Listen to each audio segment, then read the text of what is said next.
So today the session is focused on program administrator tasks that need to be done in order to get your program set up for CBME.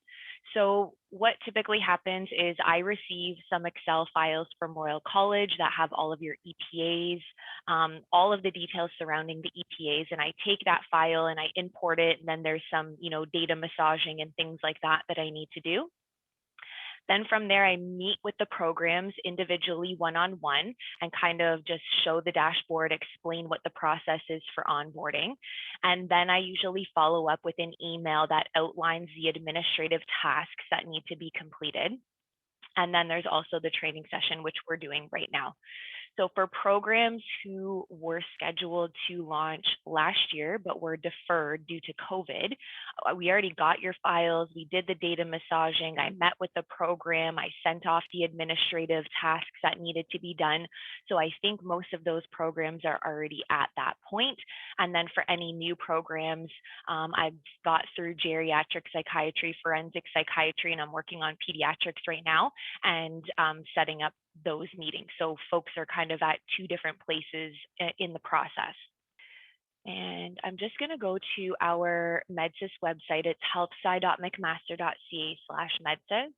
And there's a section called training, and you can go to the CBME section. And this has everything that I'm going to go over today in different videos and user guides.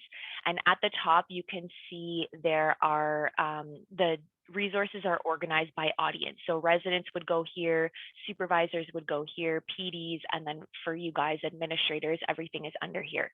And so you just want to make sure you're looking at anything that's under general as well as under Royal College. So we have family medicine as well, and there are processes that are applicable to everyone, some that are just applicable to family medicine and some that are just applicable to Royal College.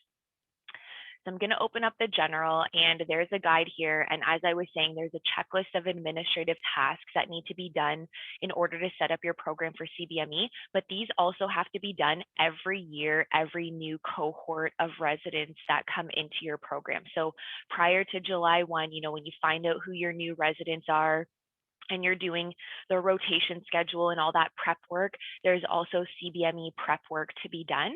And this is the checklist. So after I meet with your program or have met with your program one-on-one, this is the document that I send out, and it has 3 different steps that need to be done. So one is registering your residents into the learning path.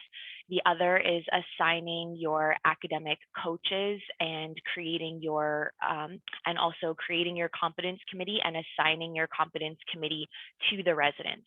So this is basically registering your trainee into the learning path is giving them access to be able to trigger those field notes and have an EPA dashboard and be able to track their CBME progress.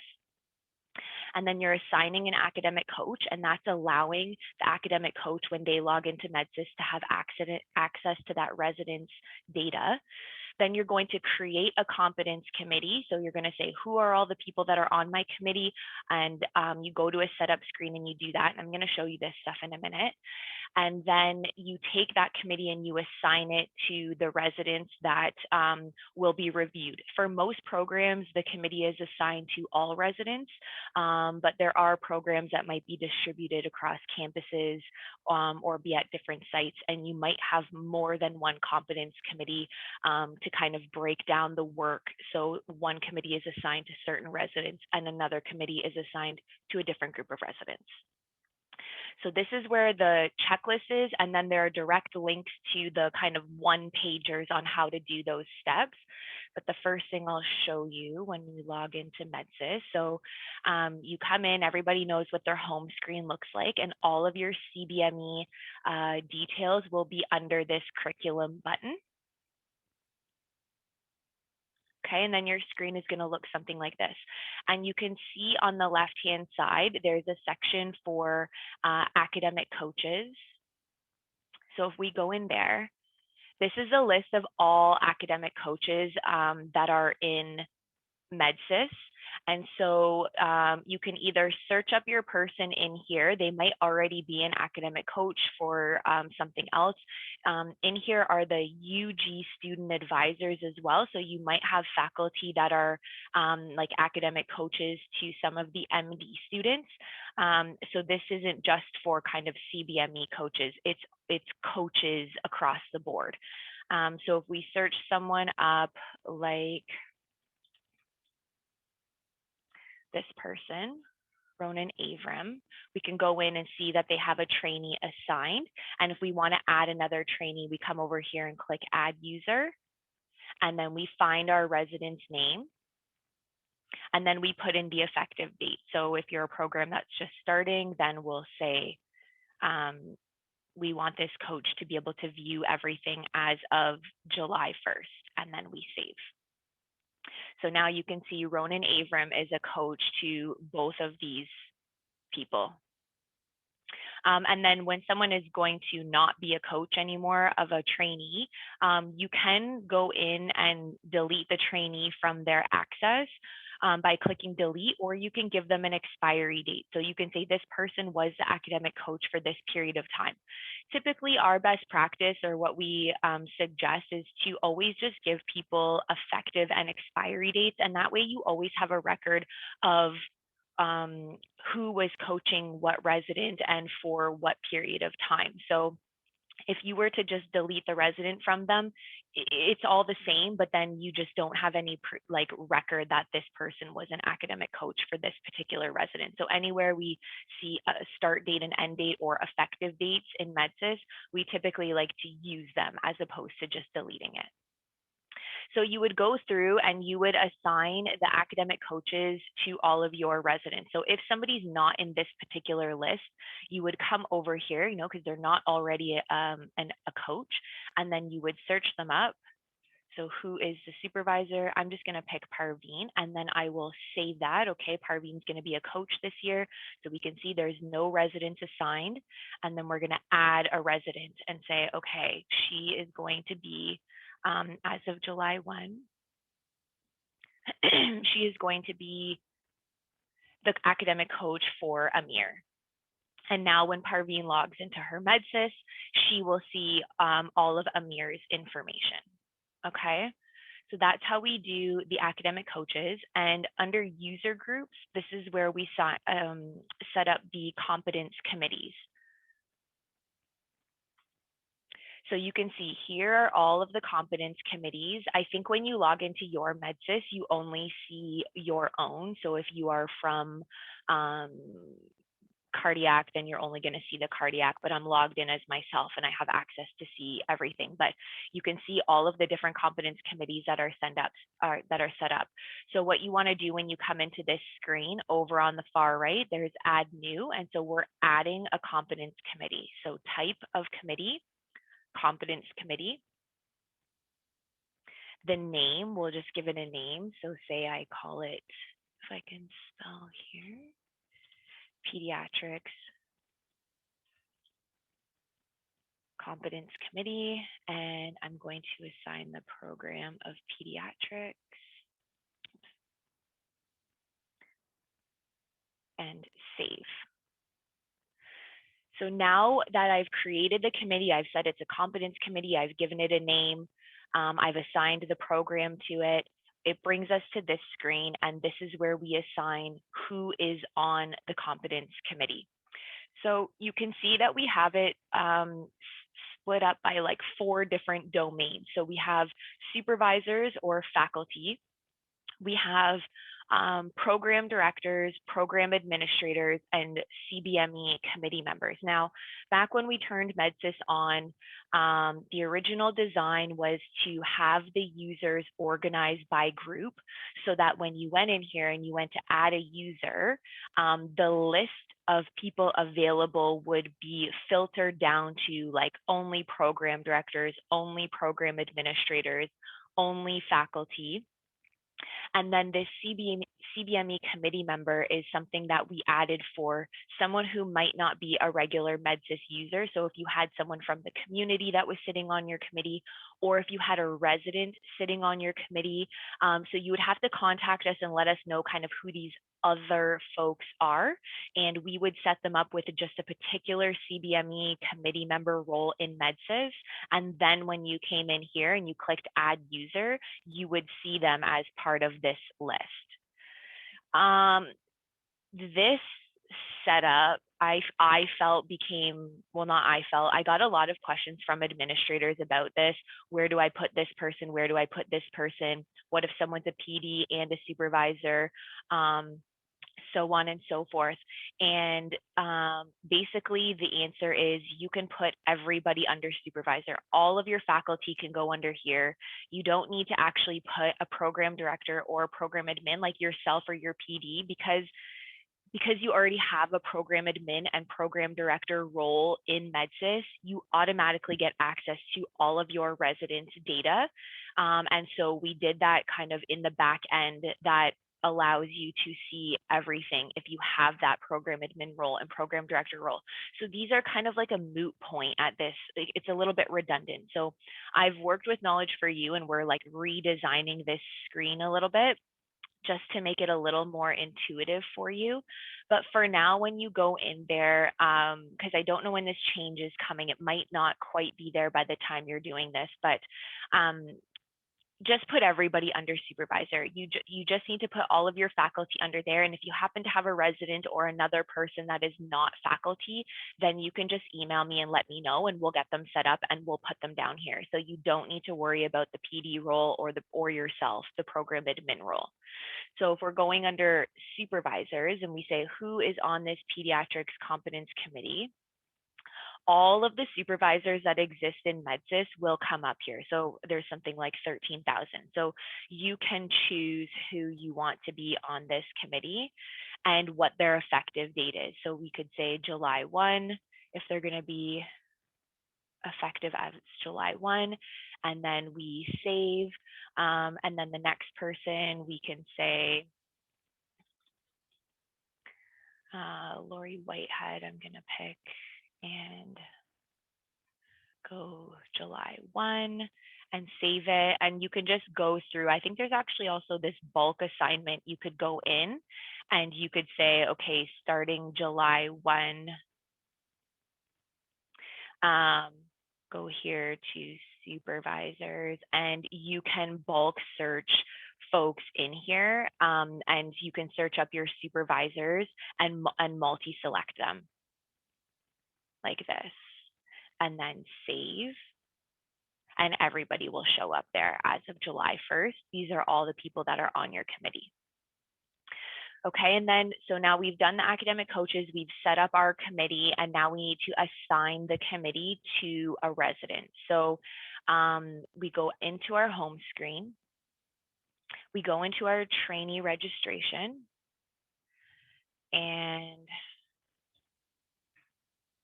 we'll search up my test trainee over here. And we go into their profile. So I think most people are used to this process. You probably have to go in here for different things all the time for your residents. But on the left-hand side, you'll see something that you likely haven't used before. It's called Learning Path. And this is where you go to actually assign, to register your resident into their learning path. So we have this resident registered into critical care medicine already. But for anybody, like when you're starting off and this isn't here and it's just blank, you're going to go to add learning path, and then you pick your program. So let's do radiation oncology starting July 1st. End date, this is the end of their program. So typically we would leave this blank until the resident is leaving. I advise not to fill it in, even if you know you have a 2-year program or 4-year program, because residents can go on leave and so on and so forth. And the last thing you're gonna remember is that you put this little end date in here. But if you put an end date, it means like they can't trigger forms anymore. Folks won't be able to see data past a certain point. So I would say, you know, make it part of your annual manual process when your residents are leaving to put in the end date that you know for certain is their training end date. Otherwise, just leave it open. Current stage, so if this is a new resident, we're starting at stage 1. The start date is going to be July 1 when they enter the program. Are they an official CBD resident? So we're going to say yes. The purpose of this yes, no, are they official or not, is that some programs are only registering their official CBD stream residents into the learning path. So only their incoming cohort, their brand new residents who are following the CBD stream, those are all official CBD residents. So when you register them, you want this to say yes, official. Other programs have decided to register all of their residents into a learning path. And so only their incoming group would be official, and all of their other traditional stream residents would not be official. So we would want this to say no. So those residents might be using the CBD module, they might be triggering some forms, but they're not truly considered official CBD residents. And so when we pull data out of MedSIS and use it for various projects, or eventually we'll be forwarding data to Royal College, using it for different purposes, we want to be able to weed out or separate official CBD stream resident data versus unofficial CBD stream resident data, because we're likely, if we're doing true data analytics, we just want to be looking at true CBD stream residents. So this is important to be marking it as yes or no. Does anybody have questions about that? I'm actually planning to send a reminder email a little bit later on prior to July to remind administrators, make sure everything in here is correct, so on and so forth. And that's likely something I'll send out on an annual basis. Chantel, I have a question. It's Emily. Yep. So because we're using this CBME dashboard and everything right now for pediatric surgery, but we don't go official till July. So I should have this marked as no then, unofficial? Yeah, because you'll have like your upper year residents basically that are using it. So they should all say no. And then when your like true residents come in that are the official CBD folks that are starting off, they would all be registered with yes. And that way, when we pull a report out of MedSIS and we say we want to see all of the official CBD resident data, it's only going to pull in the people that you marked as yes. Okay, so I'll just check mine to see what it's marked as. Okay, perfect. All right, thanks. No problem. And then the overall status of the resident, this is a mandatory field that has to be assigned. So I recommend to programs to start everybody as progressing as expected. And then, if that changes down the line as your resident is going through the program, you can come in here and change the status. And likely your committee should be making these decisions. Your competence committee will be deciding if somebody is failing to progress or accelerated progressing. So you would pick this, and everything that's mandatory has asterisks. It will tell you won't be able to save this screen unless the information is in there. So then we're going to click save. And then you'll be able to see that now this resident, we have him put into 2 learning paths. So he's in critical care medicine and he's in radiation oncology. Typically, residents are only in 1 learning path, except for the surgical foundations residents. So if your resident is part of a surgical program, then they would be registered in 2 learning paths. One would be for surgical foundations, and one would be for radiation, or one would be for their home program, and one would be for surgical foundation. So they would have 2 that they're actively working in. There's also a few programs that have overlap. So I think like emergency medicine and critical care medicine, or anesthesia and emergency medicine, or anesthesia and critical care medicine. There are a couple of special circumstances where they do have residents working out of more than 1 learning path, but for the most part, there's 1.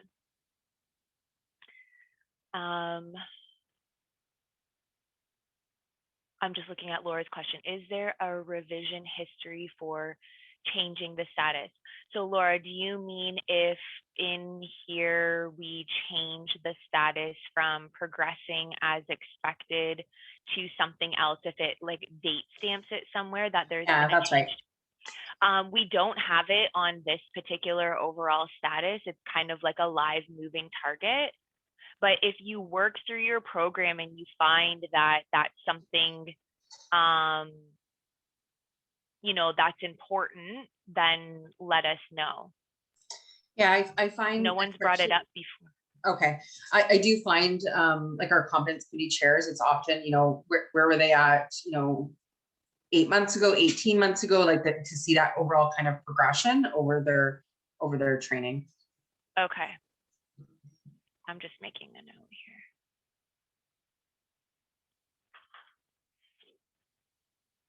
Okay, so I'm just to let you guys know how I got here. So now they have 2 learning paths.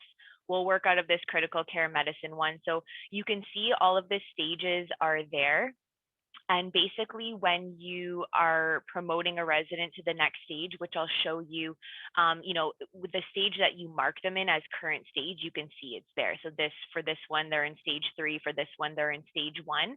And when you update this information in the details, so say you mark, okay, their current stage is stage 3, but now they're going to stage 4, and they're starting stage 4 as of, you know, today's date or whatever the date might be, and you save it, it's actually keeping record of those dates over here. So you can see when they started a stage and when they finish a stage. So each time you put them in a new stage and put that start date, it automatically puts the date before as the end date of the previous stage. So these dates don't line up because I've just been mucking around and everything in here because this is a test resident, but that's how it should work. So when this resident finishes this stage, it will auto-populate the dates, and then when you put the start date of the next stage, it will put it in here. So there is a record keeping in here, and then it shows you their overall progress to date in each of those stages. So when I go in here, so we were talking about adding the competence committee to the resident, and that's under this tab called user groups.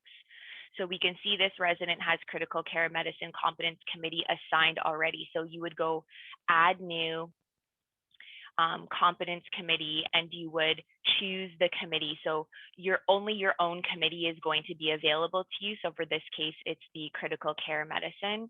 But if we were to delete this, for example, you come in, you click add new competence committee, critical care medicine, save.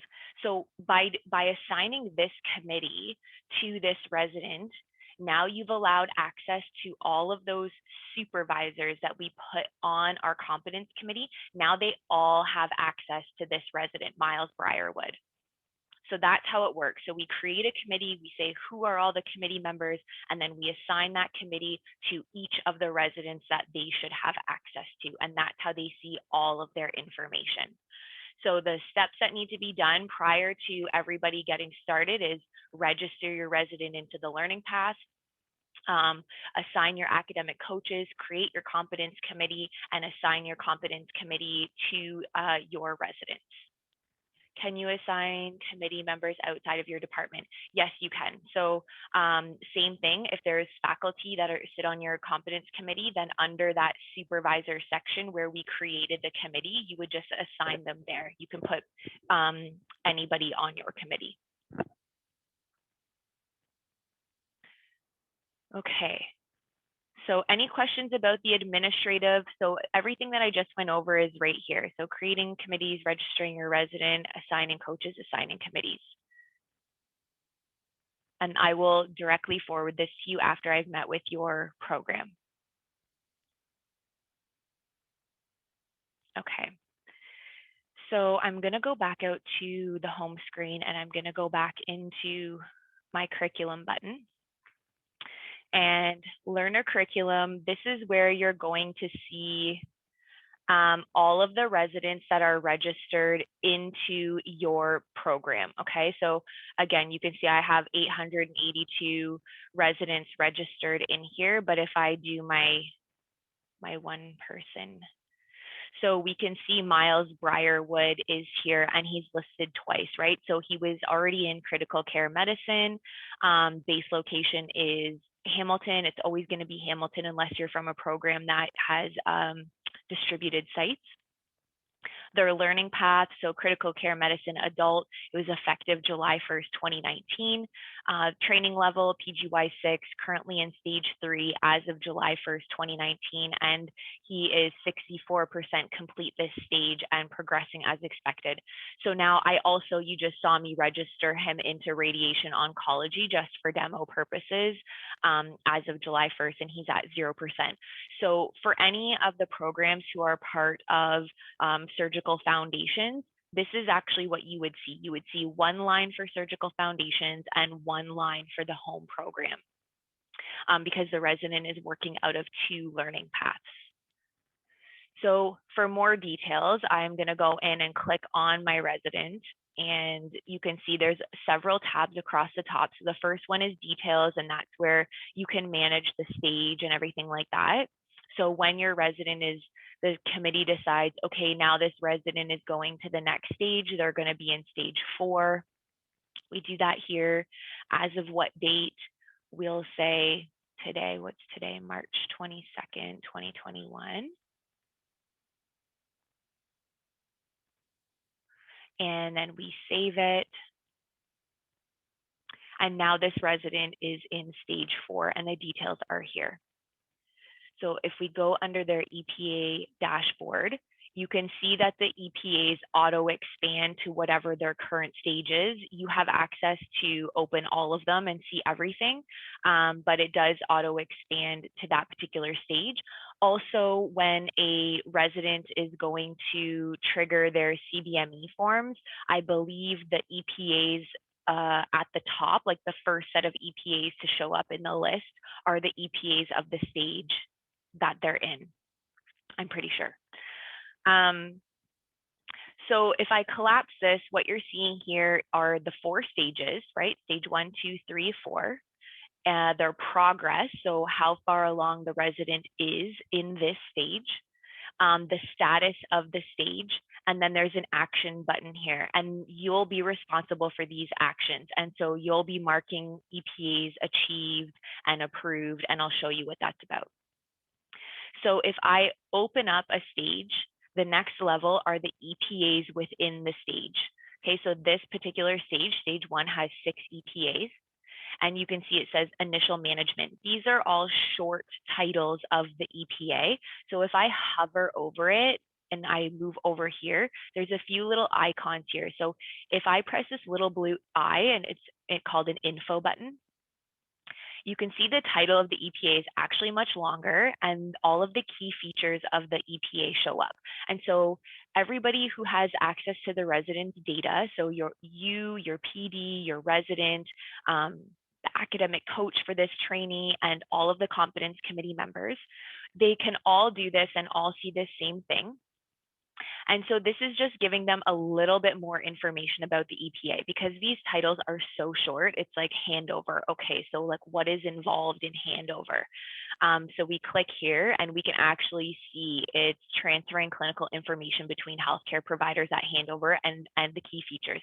So you yourself, and as an administrator, this might not be so ultra important to you. You probably don't need to know all of the details of the EPAs, but this is good for you to know when you're helping out at your committee, competence committee meetings and that sort of thing, because you want your committee members to know about this and your coaches to know about this, because it will be important to them when they're making decisions and looking at the forms.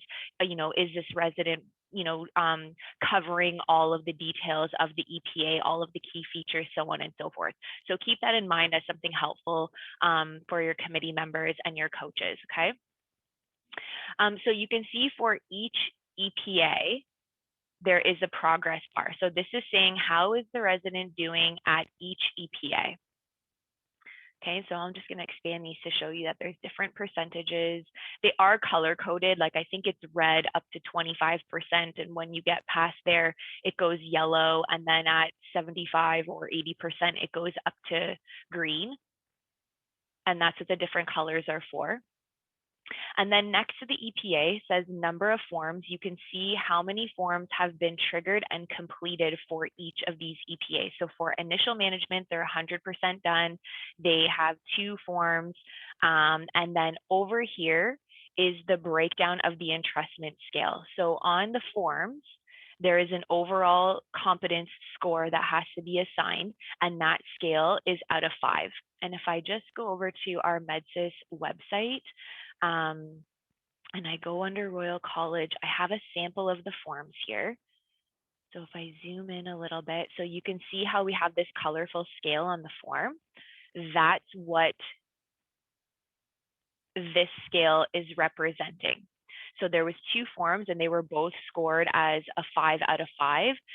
For the next EPA initiating resuscitation, 4 forms were completed. We can see 2 were scored at a 4 out of 5 and 2 were scored at a 5 out of 5.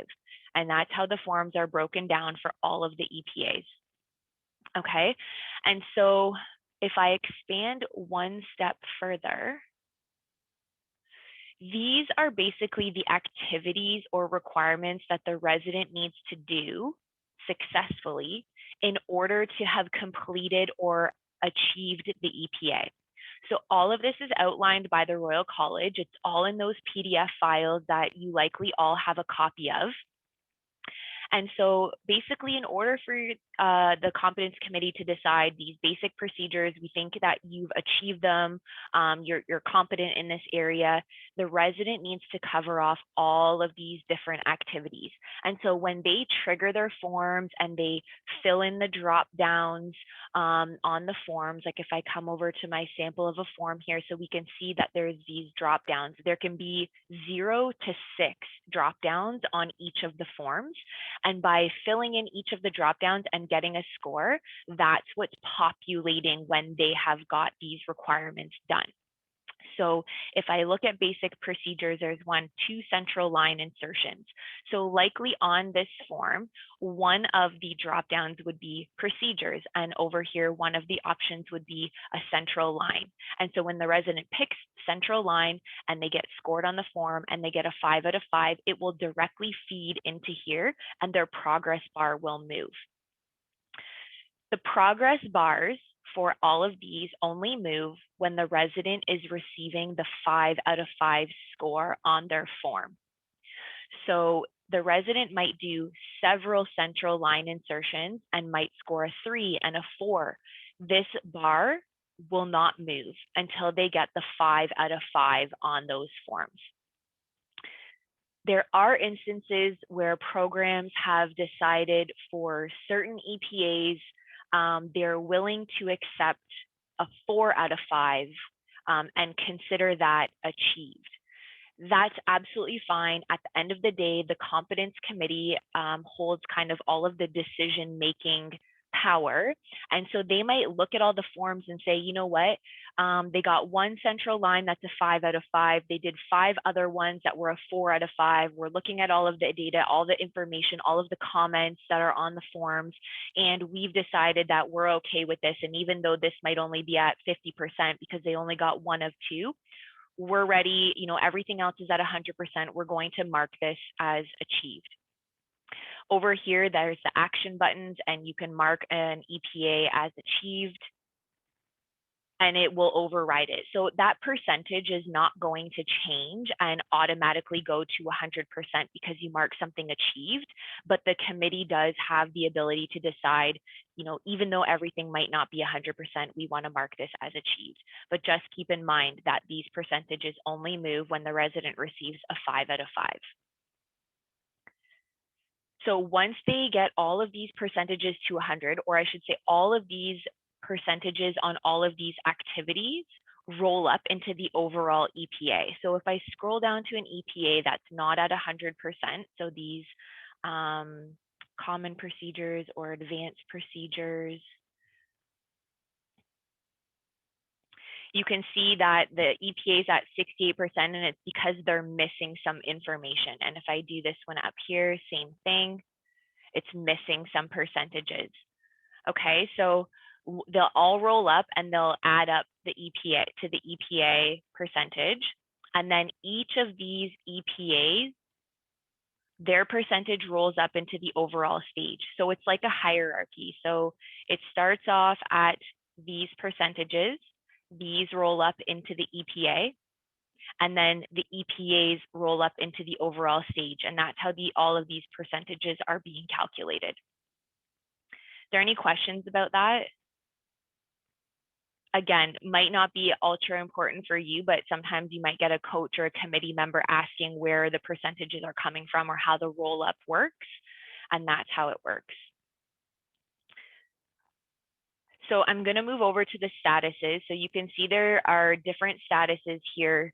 The EPAs will start and the stage will start at pending. So if I go all the way down to stage 4 and it says pending over here, that means the resident hasn't got a form yet that's a 5 out of 5. So like basically they haven't hit the first milestone of this particular stage yet. So EPAs and stages will sit at pending. Once some forms are received and they're making their way through the percentages, the status will change to in progress. So you can see for this EPA delivery of resources is in progress. We'll see if we have any other ones that are in progress here. No, we have them all as achieved. So they start as pending. Once they start collecting their forms, they move to in progress. Once the EPA is at 100%, it switches to ready to review. And that's really just giving the program and the coaches and committee members kind of like a little flag that says, okay, it looks like this resident met all the minimum requirements for this particular EPA. So it's likely time to look at it to see if we should be marking it achieved yet. So those stages are auto-calculated, always starts as pending, automatically moves into progressing, automatically moves to ready to review. But from there, somebody manually has to mark an EPA as achieved, like I showed you before. So you just click achieved. And that basically means the competence committee decided that this particular EPA is achieved. Those decisions are then forwarded to the RPC, so your residency program committee, for approval. Okay, so once your RPC approves that decision, you have to come back in here and mark the EPA as approved as well. And same with the stage. So this is something I do know that is a little bit lacking. Like I think the committees are making their decisions and so on and so forth, but I don't know that all of the administrators are on top of marking everything achieved and approved. So you do want to be diligent with this, and so that it's always up to date, so that when folks are coming in here, your resident, your coach, the regular people who are monitoring this have a good sense of where the resident is at. You really don't want your coaches coming in here a month after a meeting to monitor their resident, or the resident going in and being like, well, I got my competence committee letter and it said that something was achieved, but in here it doesn't say achieved. They're going to follow up with you. They're going to ask you about it. So as up to date and accurate as you can keep this dashboard, the better for everybody. Okay, so only the two people that don't have access to update the actions are the resident and the academic coach. So PA, PD, and committee members all have this, but in my own experience and from what I understand, it's the program administrator that's actually going in and making the updates. The last column, this is something new that we added quite recently, and it's a notes section. And so this is for your program to use for whatever you feel is important. But an example might be, you know, an EPA is not quite to 100% because we decided to accept some 4s for this particular EPA and we marked it achieved. You might want to add a note in here that says something like the CC reviewed the data for this EPA and a decision to mark achieved was made at the September 12th, 2020 CC meeting or something like that. You know, 4s were acceptable for this EPA. Sorry for my spelling, and save it. That could be an example of a note that you put in there. So the next time someone comes in here and they say, oh, this says achieved, but it's only at 90%. I wonder, like, I don't recall this. They can go in, click on the note, and you can see my note down here. It says who made it, the date they made it, and what the comments are. And it might just help to keep things, you know, like a little bit organized on your dashboard. Or maybe you have a resident who has lower percentages for something, lower than they should. And so they've booked some extra time in the OR or in the maternity center or on a particular elective to work on a couple of EPAs. So maybe a note is made, you know, this resident has an elective in such and such in block 11, and they will be focusing on this particular EPA. You know, it's just kind of like the more information, the more organized and helpful it can be. So those are just some examples. We haven't advertised this comment section a ton because it's new, and we've implemented so many new things that I think you know, there's a lot for people to digest. But as we move forward, you know, there's little notes and things that we'll be pointing out to all the programs to help them make use of these things a little bit more. So you'll probably hear more information about this note section along the way. Okay, again, if I expand this and we see the requirements, another thing I'd like to show you is there's a little clock on here, and this is a history button. And this is showing you the history of the statuses on the EPA and stage levels. So Laura, you were asking before about the overall status, if there was a history when it gets changed, and there's not.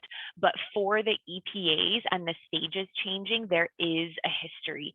So it says, an update was made by Chantel on this date. The EPA was marked to approve. These are just the requirements that are here kind of repeated. And so you'll be able to see a record of that. Great, thank you. No problem. And then there's also this little graph that's here. And if we click on this, it will give you a couple of different graphs. The first one, actually, I'm going to go to a different EPA. That might be like a better example of a graph. Like maybe this one. Okay, so this graph is showing the monthly average score on the forms that the resident triggered and got completed for this EPA. So I clicked on stage 2, EPA 3 common procedures. So we can see back in October 2019, this was their average score. They got forms done also in November and December. And then you can see there's a big gap here where they didn't get any forms completed on this EPA. And then back up in October again, 2020, they started getting forms completed, and November, December, none. But then in January, they got more forms completed. So this would show you how well they're doing on a monthly basis on the forms that they're collecting for this EPA. So this might be something that's important to your coaches and to your competence committee members when they're reviewing the residents' data. The next graph is on the milestones. So I'm just going to switch over quickly to my form here. So here's an example of an EPA form, so form 1. And you can see that there are milestones here, and they have a scale. And so the idea is that when the supervisors are completing the forms, they're going to look at these milestones and they're going to mark. Not observed is, you know, we didn't get a chance to see this. In progress means, you know, that they're working on this, and achieved means that I feel like they've achieved this milestone. They're doing well in it. Form 2, which is used to assess procedures specifically, we can see it's got those same drop downs, it's got that same overall scale, but the milestones are assessed on a different scale. It's the same scale as the overall, and this is specific to procedures because when you look at the milestones, this is the scale that fits the procedural milestones. So when I go back into my graph, we can see all the milestones down the left, and then you can see the legend of the same descriptors that are on the form, right? So when I go here, it says I had to talk them through, I needed to prompt, I had to provide minor direction, so on and so forth. That's the same scale. So this is giving you a breakdown of how the milestones were assessed for this particular EPA. So the number of forms are along the bottom. The milestones are here, and then there's color coding. So if I look at this very bottom milestone, it looks like there were 23 forms that were scored as I did not need to provide direction for safe and independent care. So they got that 5 out of 5 on this milestone for every form that was completed. And it looks like that's the case for a lot of the EPAs. And then there are a few EPAs or milestones here, sorry, where you can see that it says I had to provide a minor direction. Okay, and it looks like there are a few here. The last time I looked at this scale, I really felt like the colors were too similar. So I emailed our programmers and just said, you know, can we have these colors match the colors that are on the form just to keep things consistent? Because like there's almost like 2 yellows and 2 grays, and it's not super clear. So I would like the colors to change, but this is how the graph works. So the total number of forms is at the bottom, milestones are on the left, and then the colors are representing how these milestones were assessed. Again, something that is likely important for your competence committee members and your academic coaches and your residents to be aware of. Because if your resident had I had to do marked for a lot of these milestones, they really might want to go back and say, okay, where am I having a problem? You know, why am I not getting more? I had to provide minor direction, or I did not need to provide direction for safe and independent care. And they'll be able to see an exact breakdown of what they need to be working on. And then if I click over on the next tab, assessment forms, this is just a list that looks a little bit similar to the evaluation schedule of all of the forms that were completed on this EPA. So activity, like you know, is the rotation, what form is being used. So this EPA uses a form 2. So when I go back to my forms here, here's form 1. And here's form 2. So it's telling you which form the EPA is using, who completed the form, the date they completed it, and then you can click view to actually open the evaluation form and see the scores and the comments and the drop downs and so on and so forth.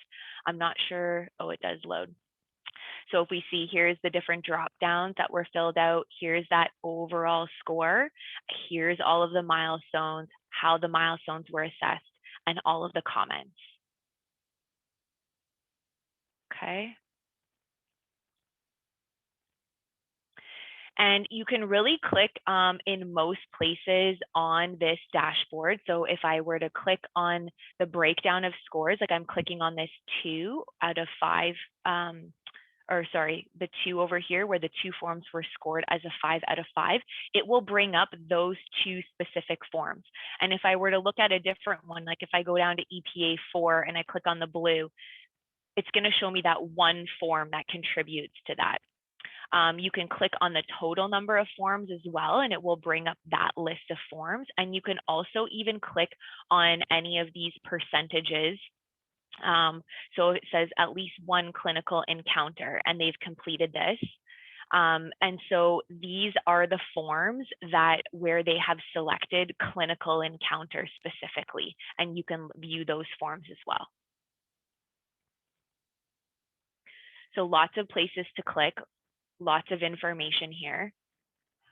Before I move on, is there any questions about the dashboard itself or what your role in kind of maintaining the dashboard is?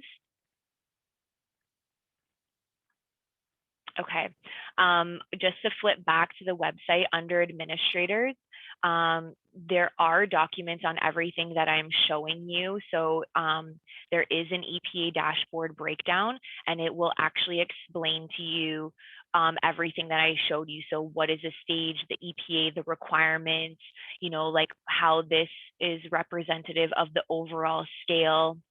It shows you how the percentages roll up and all of those things. So you have that document there as a refresher.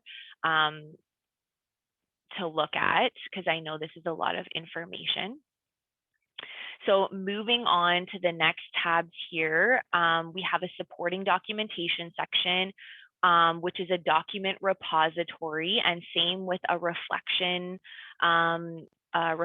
documentation section. So you basically go in and add a document. You can click here to upload something. So let's choose this. You can assign it to a CanMeds role, or you can assign it to an EPA, so that when you're looking at all of the documentation, it's categorized a little bit.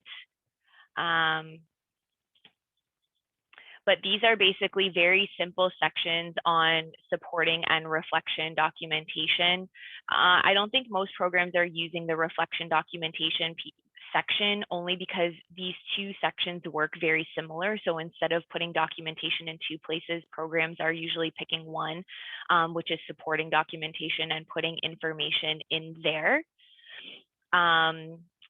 If I have time at the end, I'll circle back to some of these and give a little bit more information, but I'd like to focus more of our time on the CC dashboard and running a learner summary report. Assessments is just a replica of the evaluation schedule filtered down onto this resident. So everything that you can do in the evaluation schedule in terms of filtering, you know, on a different evaluation statuses, like show me everything pending, show me everything completed. If you wanted to say, show me everything completed within a particular date range. So say we were in, you know, September 2021, and we say, show me everything from July 1st to the end of September. You could filter on that. Again, you guys have been using the evaluation schedule for a while, so I don't want to spend too much time on that. Program evaluation. So, you know, all of the event and presenter and rotation and clinical faculty teaching evaluations that are sent out.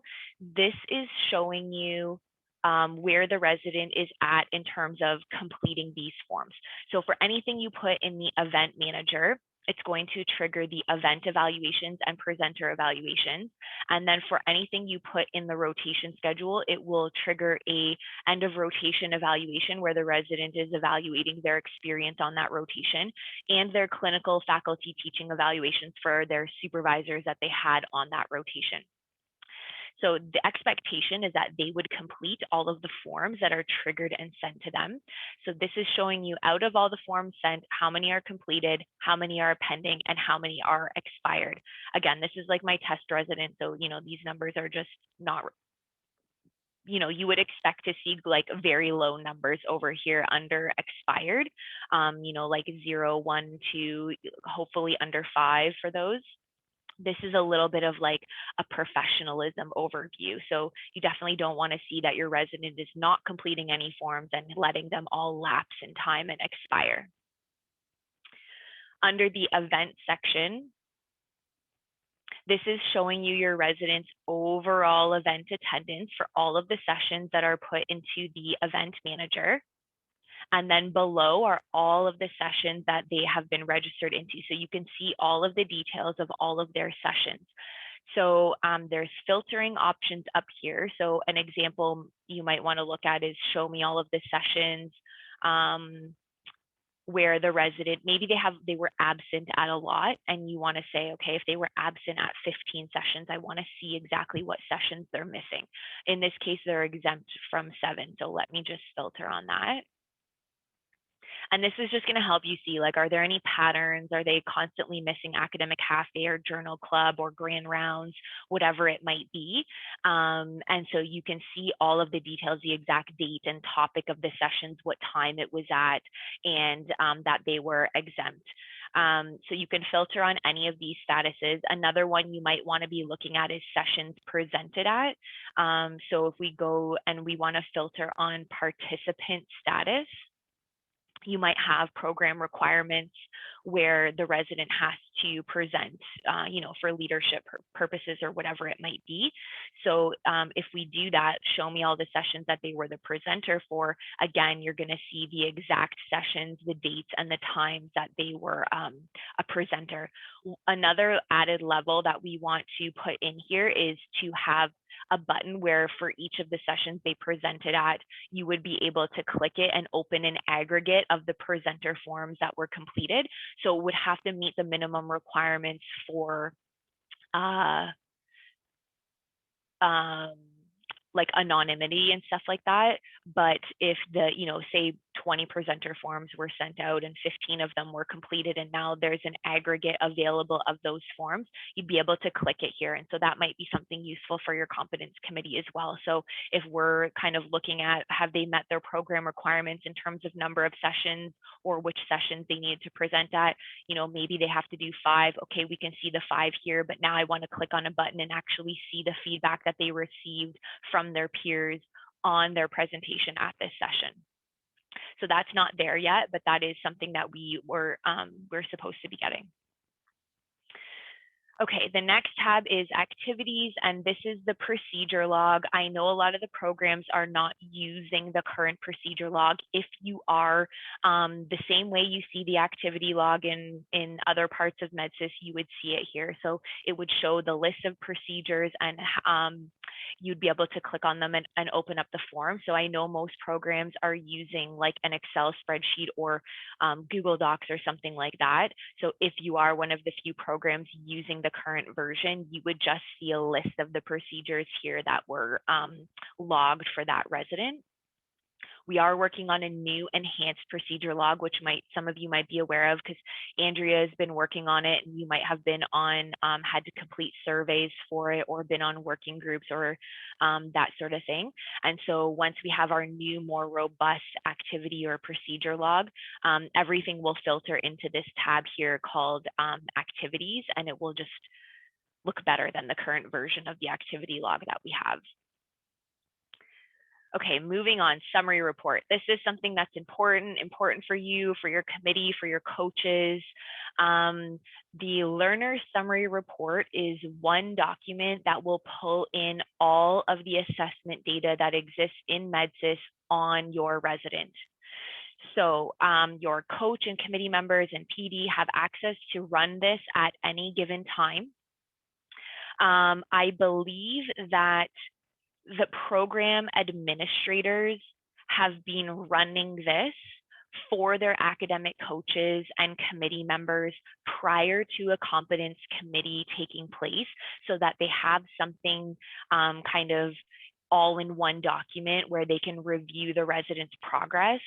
In my ideal world and in your ideal world, you wouldn't be running that report for anybody. Your academic coach would know when it's time to have a committee and they need to be reviewing resident progress. It would come in here to the summary report and they would run it themselves. So I think we are keen on getting faculty to a place where they're comfortable with this module and can navigate it themselves and can be a little proactive in terms of running reports and analyzing the data.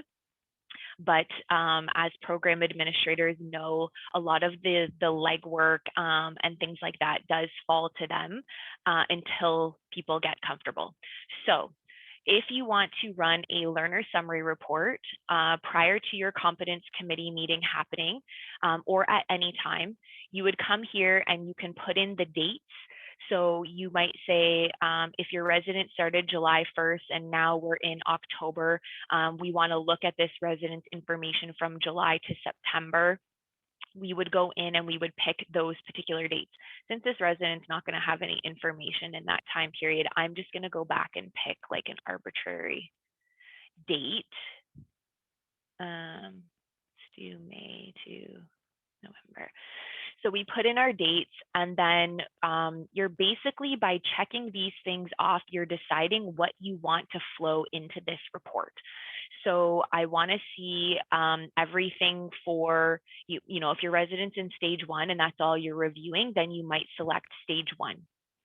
If they are, you know, maybe they're in stage 2, but getting close to stage 3, and maybe they've completed some forms for the next stage as well, and that's what you want to focus on, that's great. If you want everything pulled in, then you would just click off everything. This is showing you want an EPA summary of the milestones and the comments and that little note section that we had on the far right-hand side of the EPA dashboard.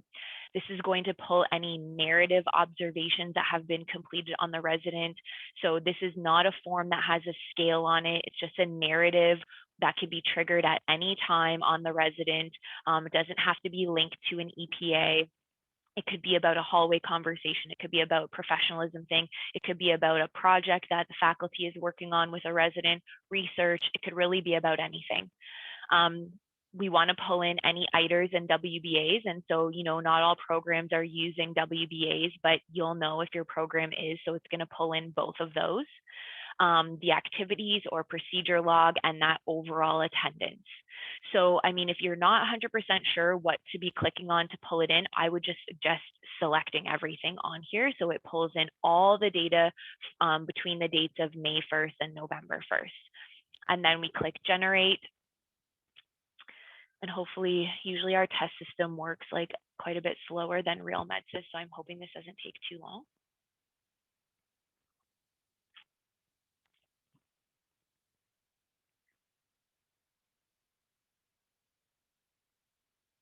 Okay, so then this is what an example of the learner summary report would look like. So you have your residence details at the top. You have their stage. And so the report is only going to pull in, it's only going to show you EPAs where the resident got forms completed during this time frame. So you're not going to see stage 1, all the EPAs, stage 2, all the EPAs. In this case, the resident didn't collect any forms for stage 1 during May 1st to November 1st, 2020. So it's just showing you, here's what their overall is for stage 1, but there's no EPAs that were completed during that time frame, which makes sense. You know, they were probably in a different stage, not stage 1 during this time period. So moving on to stage 2, it's showing you the duration of the stage, the progress, and the status of it. And then it's pulling in the EPA. So we can see EPA 1, managing common. It uses form 1. Here's that percentage progress on the EPA, number of forms, and the breakdown. This is pulling that in from that EPA dashboard, okay? So this is familiar from when we were looking at the EPA dashboard. And then below, these are the milestones. So when we looked at the milestones on the EPA dashboard, we saw it in a bar graph view, but the report pulls it in as a breakdown of scores. So here's all the milestones. Here's the scale that they were assessed on, so not observed, in progress, or achieved. And it will show you a breakdown of how each of them were scored. So in this case, from May 1st to November 1st, only 1 form was completed on EPA 1 of stage 2. And then if I go down to the next EPA, EPA 2, mechanical ventilation, again, it's showing you 3 forms were completed. Here's the breakdown. Here are the milestones, and this is the breakdown of score of the milestones. And then it also pulls in the comments, collated comments of the forms that were completed for that particular EPA. So it's going to run through and it's going to do that for all of the EPAs. Here's an example, common procedures. We looked at this particular EPA on the EPA dashboard. So 2 forms were completed. You know, they both got 5 out of 5. And this is the one that has a long, a 5-point scale. It doesn't show up very nice. And I've had conversations with our programmer about, you know, potential ways to make this look a little bit nicer. This is what we're dealing with right now, but basically you see the milestone here, it's a 5-point scale. And so for each one I had to do, there were no forms completed. But if I go over to, I did not need to provide direction for safe and independent care, that's where the 2 forms, they got 2 forms completed and they were both, this milestone on both of them was scored as a 5 out of 5. Okay, and that's how you're reading this. So we go through and it's going to do this for all the for all of the EPAs that had forms completed during this period of time. Okay, And then we come down and the next section is ITERs. So for every different ITER that is triggered on the resident, it will pull in an aggregate of the details. So here's an aggregate of that overall score. So that's something that we're all familiar with, right? This is at the end of all of the ITERs, that 4-point scale. So we can see 2 ITERs were completed and they were both scored as satisfactory. It's showing you what rotation and the dates that these were completed, who completed them, and the date the forms were completed, and then collated comments of that particular ITER. And then again, it will do it for each different ITER. So there's ITER anesthesia for the anesthesia rotations, and there's an ITER for critical care medicine for the intensive care unit, and it will do that for all of them and for your WBAs. So when you generate this report, you might look at it and see, you know, maybe these were not satisfactory. Maybe they were provisional. And you're kind of thinking, okay, I've got the comments here, but I kind of want to see where did this resident go wrong. You can click this more details button and it will be beside each ITER and beside each WBA. And this will bring up an aggregate of the entire ITER. Oh, come on. Let me try a different one.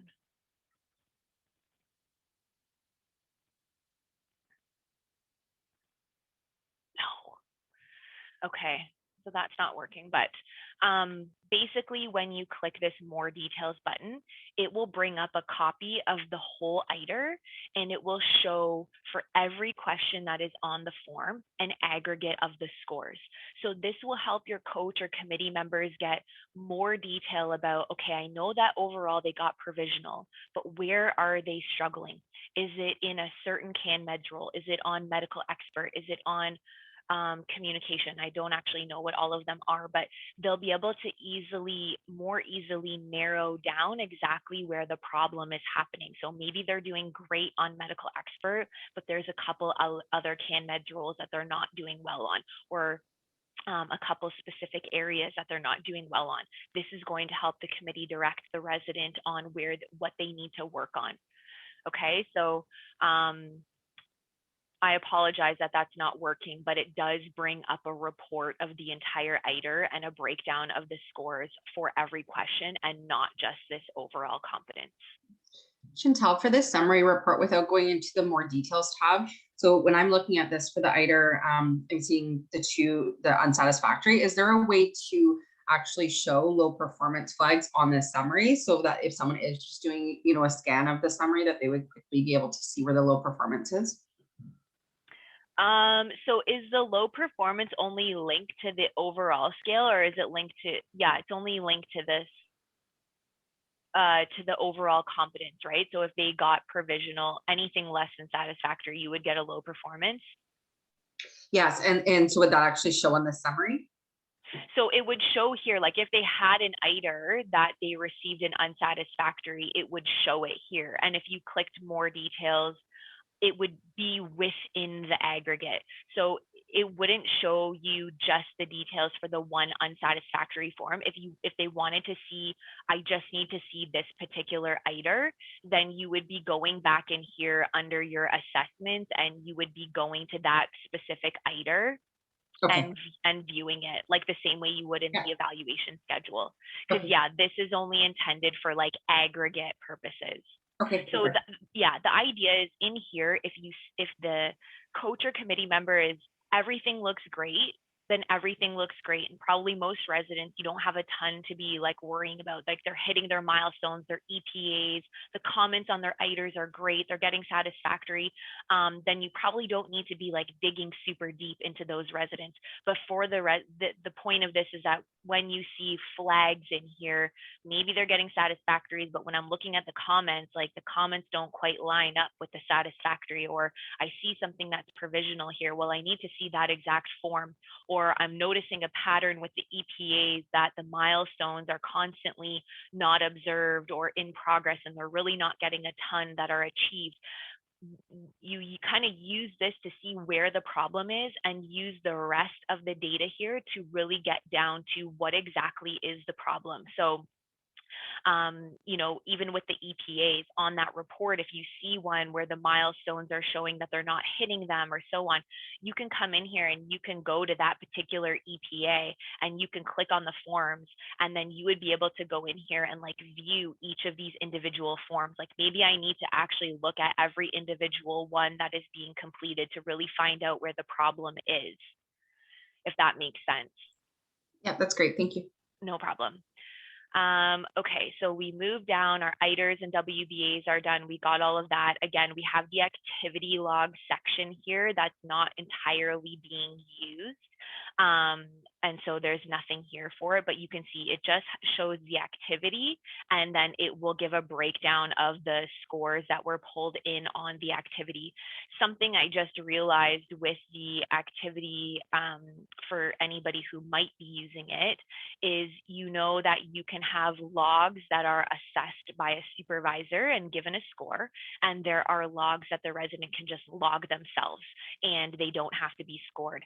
I noticed that this activity tab, or I didn't notice it, somebody brought it to my attention last week, that only the activities where someone has assessed it are being pulled in.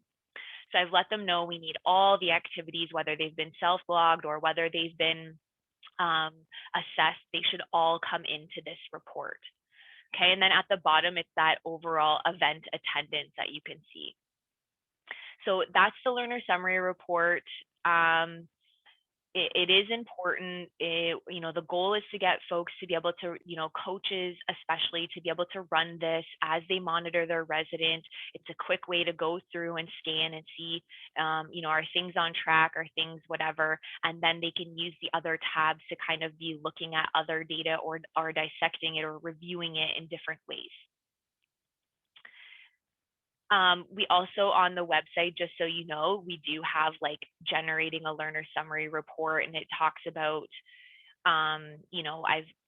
what to tick off, what it all means. And then we have a sample learner summary report as well of what I just showed you. So the one thing I will mention is, I generated the report and I clicked that more details. You can only click that more details if you're the one who ran the report. Otherwise, you generate the report and you export it to email it to someone or whatever. It's exported to a PDF. So then that more details button is lost for the person looking at it. So that's why we're encouraging folks to be able to do it themselves, because then they can easily click more details and see more information at their fingertips. Okay, last thing I want to talk about is the Competence Committee Review Dashboard, and we will likely have another session on this prior to all of you having to use it. Because you're just starting out and you likely will not have a meeting until after at least like the first 3 months or so, unless you're planning to trial a competence committee meeting prior to your program launching, which I'm not sure anybody is up for. But in any case, this is what the Competence Committee Review Dashboard looks like. The programs define what goes into a competence committee review meeting. So, there's usually like a report that the resident has to fill out, usually an academic coach report, usually a letter that is done up by the competence committee that goes back to the resident, and likely also review of that learner summary report.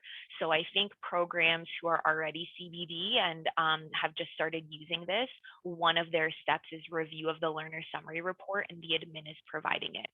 So when your coach comes in here or your competence committee member, once this is set up, this is what they see. There are 6 steps. Here are the steps. These are defined by you, your program, who is responsible for it, and you can assign template files. So if there is a template that your coach should be using to fill out their review piece, then you can assign it here. And then next are the files that are complete and uploaded on this particular resident. So for each step, the resident is responsible for this one. They come in, they open their trainee quarterly learning plan file.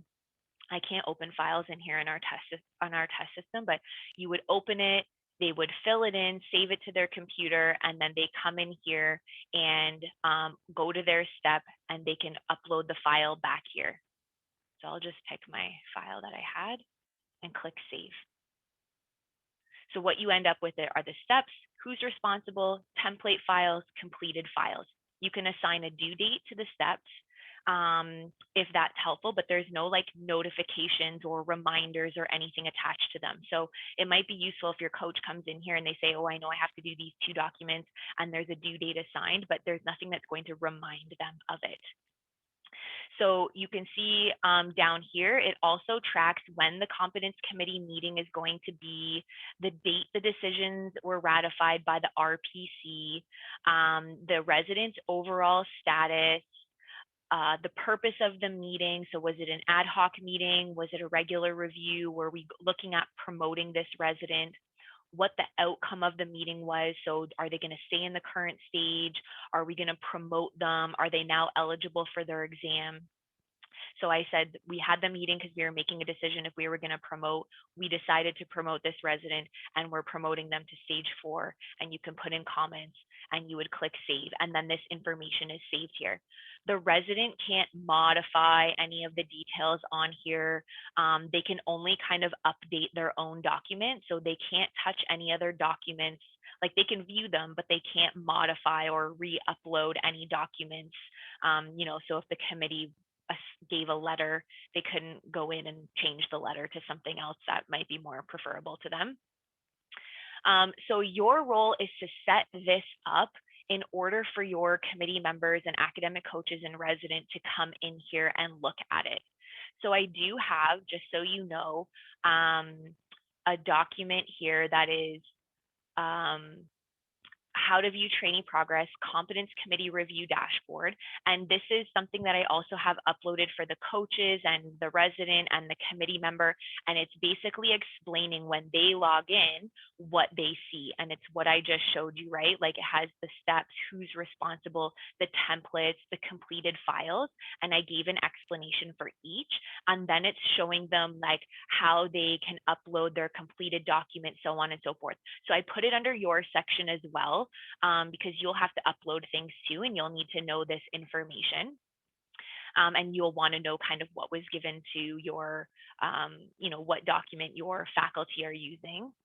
But then there's also a guide here, how to set up the competence committee review dashboard. And this really, it's a PowerPoint presentation just so I can make it a little bit more clear, a little bit more in depth, but it will take you through all of the steps that you need to do step by step, page by page, what you need to click on. And so you can refer to this when you're going to set up your competence committee, or you can email me if you need help, no problem. But basically what the process is you're going into your lookup tables, and there's a new section here called requirement checklist. There's some tabs at the top. You're worrying about 2, one under requirement and one under review period. So we'll do your review period first, and you can see that you might only have access to your own review periods, and I can likely see everybody's, but a review period is the period of time that is being reviewed for this competence committee meeting. So, you know, however many times a year you have your CC meetings, maybe you only do it twice a year, and it's from July 1st to the end of December. Maybe you do it quarterly, it's from July 1st to the end of September, the end of October, but you need to create those review periods in here. So you would go add new, you're gonna give your review period a name. It could just be the dates. I think that's what a lot of people are doing. So if I do July 1 to September 30th, 2021, then you would put in the actual dates. Where am I going here? July 1 to the end of September. And you're going to pick your program. So I'm going to pick radiation oncology, and we save it. So then on the left hand, you'll see yours here. It's at the very bottom of the screen, July 1st to September 30th. And there's your review period, okay? So when you're setting up your first competence committee review, step one is you come in here, what is the period of time I'm reviewing for this resident? Then step two is what are the requirements for this particular competence committee review? You know, if I filter here critical care, we can see there's different coach reports, there's resident reflections, you know, family medicine has their own. I can see general internal medicine has some set up. And I think there's some set up potentially for radiation oncology as well. Let me just see.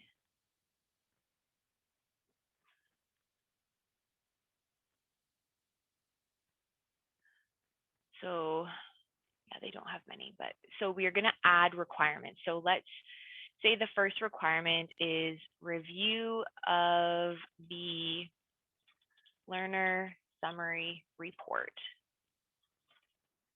And again, we're going to do this for radiation oncology. Next one might be resident reflection. Again, program radiation oncology. Again, your access will be restricted, so you won't be able to make requirements for other programs or anything like that. There are security things in place. Let's say next is academic coach report. And the last one we'll do letter from the competence committee. And then we save. So now we have all of our steps. You know what? I'm going to add another step just in case that might be in case we need to use this for anyone, enhanced education plans. And save. So from there, once that's done, we're going to go into program curriculum and search up our program, radiation oncology. And now you can see there's a tab called requirement checklist. There's one called learning path. This is where I set up your EPAs. You won't be able, you'll see this, but you won't be able to touch anything. This is just for me. But under requirement checklist, which is what we refer to as a competence committee review, you're going to add, you're going to name it. So you might say this is the July to September 2021 CC review. This is going to be the first review that we're doing on these residents, and my review period is going to be July 1st to September 30th. That's coming right from that one that I created. So if you didn't create the review period, you won't have anything here. And then we save it. So now here's a template of the competence committee review. And so when I click on it, we can see, remember we saw the other one, there was this sequence, the requirements, who's responsible, the files, and you can see it's blank. So we're going to say add a requirement. And the list of requirements is going to be populated to only the ones that are specific to radiation oncology. So we're going to say review of the learner summary report. And as the program admin, I'll be responsible for uploading this document, and it's going to be the first step. Okay, and there's no templates for this. I have to run the report and upload it. The next one is going to be that the resident has to do their reflection. And so the resident is responsible for this. And this is going to be step 2. And I'm going to say that this is due on, you know, October 1st. And then we have a template file that the resident should be using to fill this in. So I'm going to click that. I'm going to go to my files. I'm going to pick that particular template that they should be using, and I'm going to save it here. And I'm going to go through and I'm going to do that for all of my steps. So the academic coach needs to do it. You know, this is going to be the third thing. I'm going to tell them also there should be due on October 1st. And there is also a template for that. So I'm going to go to my files and I'm going to pick the template that the coach should be using and save it out.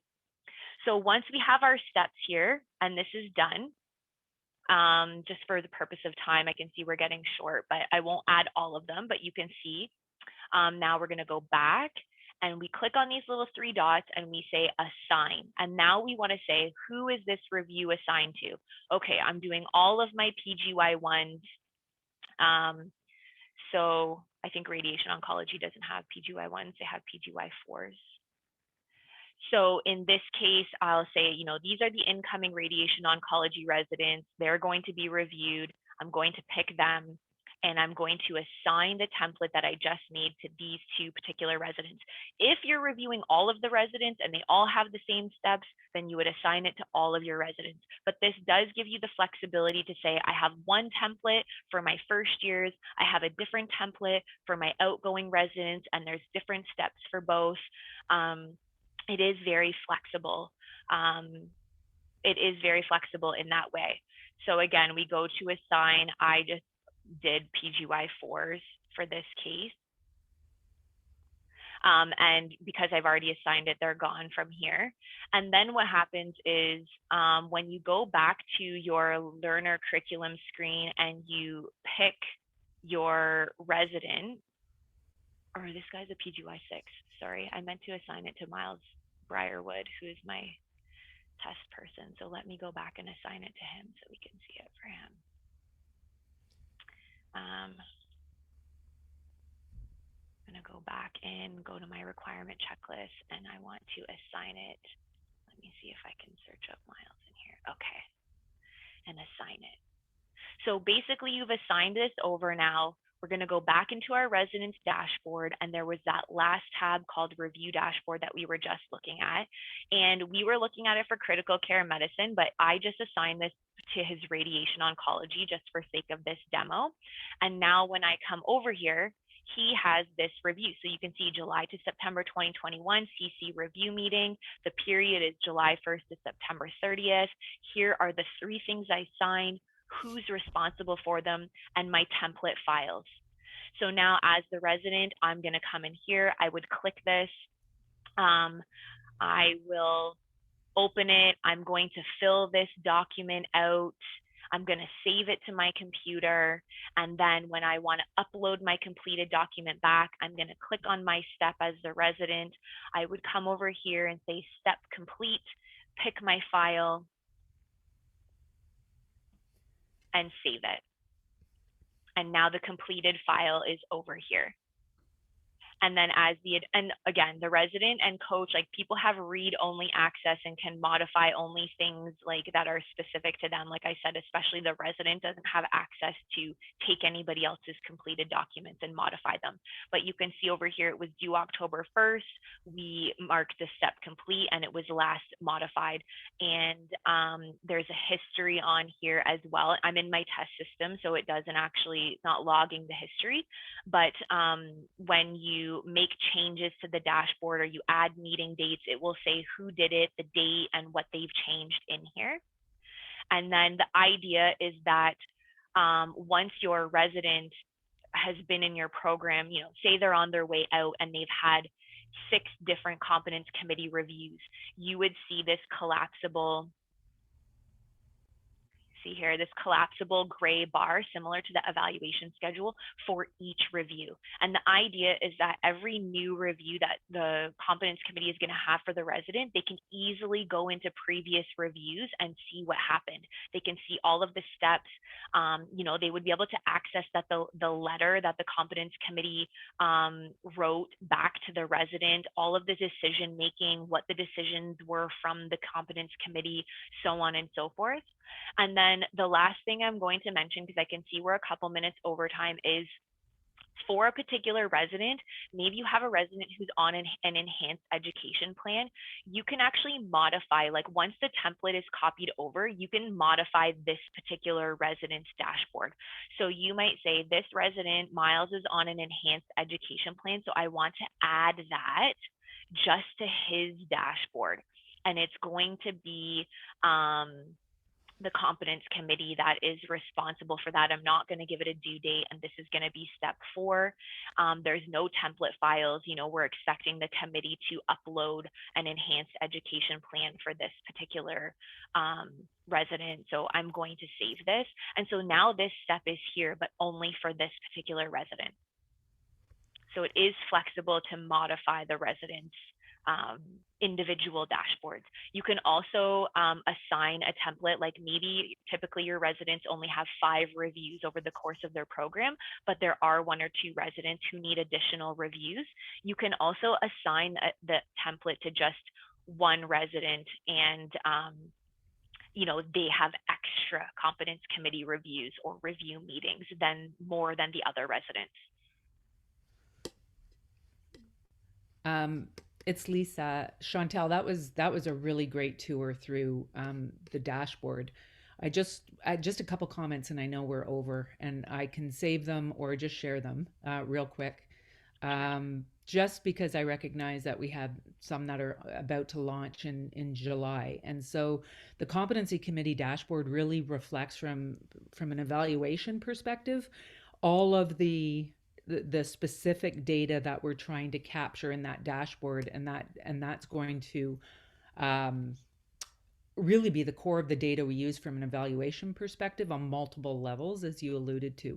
So this is going to really get built out. It's we launched it recently, as Chantel said, but we are going to review the features. So for those programs that are launching, using this particular dashboard from a PA perspective to be able to prepare for a review or a competency for a progression decision making meeting, that this dashboard has all of the relevant information that you have in that. So one thing that we're trying to do from an evaluation perspective is create a CC checklist for competency committees. That's going to reflect back to you and your program of what we're actually tracking, what the competency committee either is required to report on or should be tracking. So some of the things that are in development are even a template around a remediation plan that will eventually get uploaded so that we start to standardize a few things.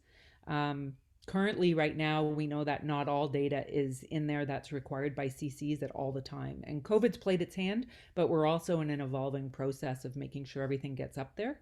And Chantel is just going to ask you about, for the MSF form, I know we're going to try to anonymize it, even though it's difficult to do so in MedSIS. It's CBD form 3.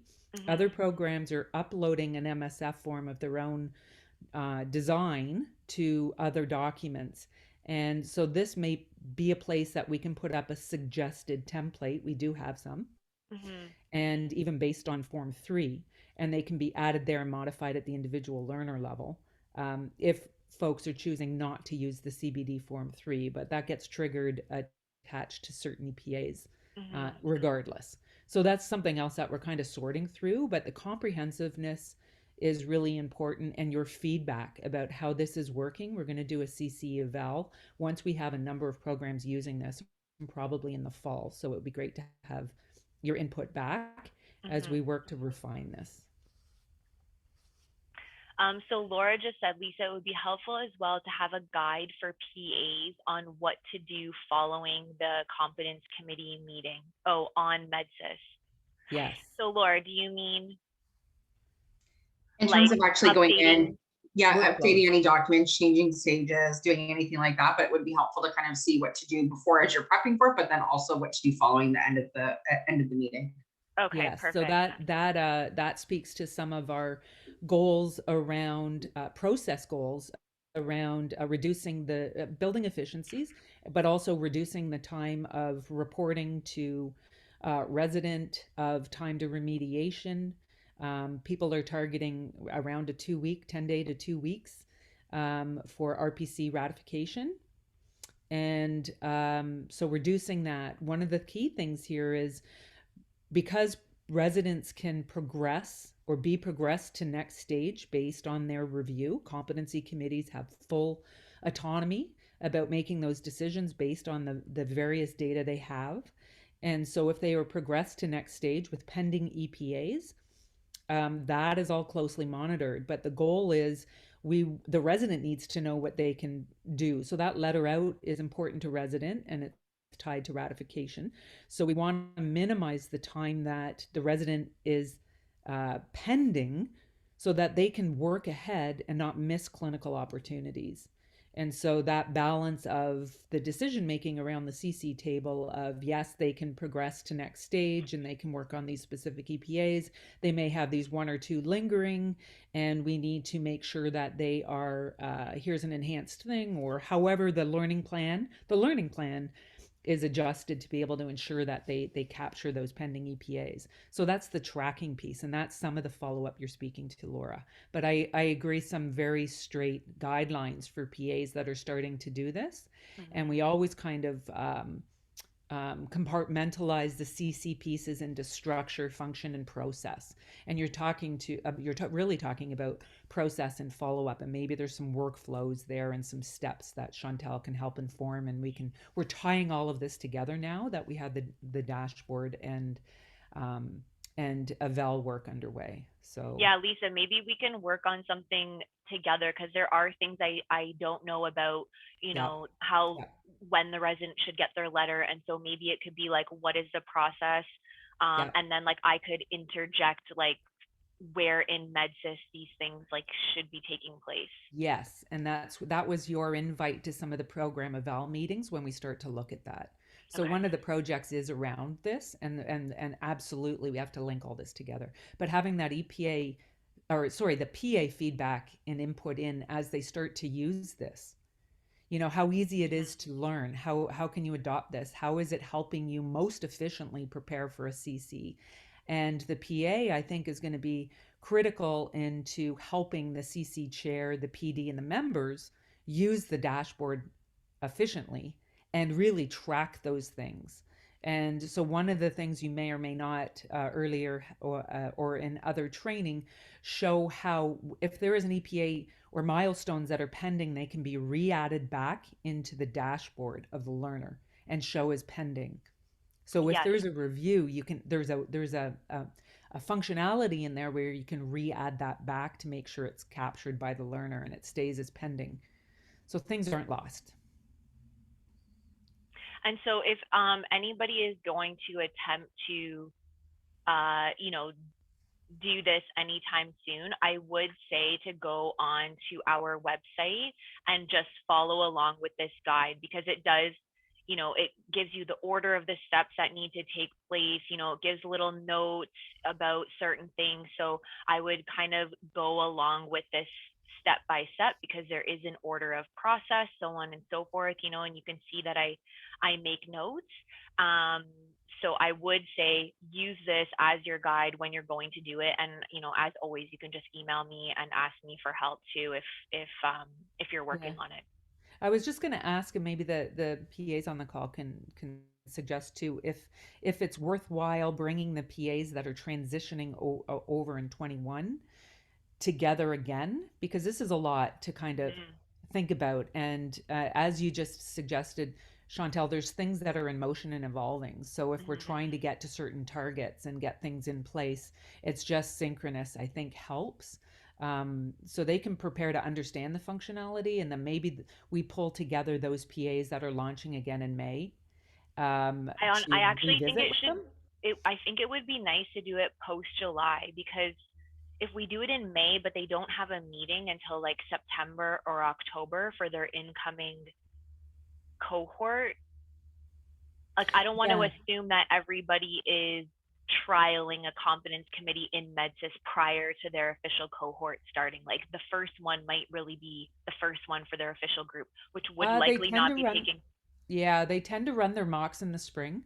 But outside of that, this is really about ensuring good data in, and that Mhm, starts July 1. So those mhm, things and the PA truly understanding the EPA assessment data and how we ensure that that good data is in there. So then when we get to September or October, we're not looking at gaps. We're looking mhm, at, okay, so every measure and effort that's made in July to start to bring this together is happening at the front end, so mhm, that when they get there, oh wow, I didn't realize wow, it's in there, this is really comprehensive.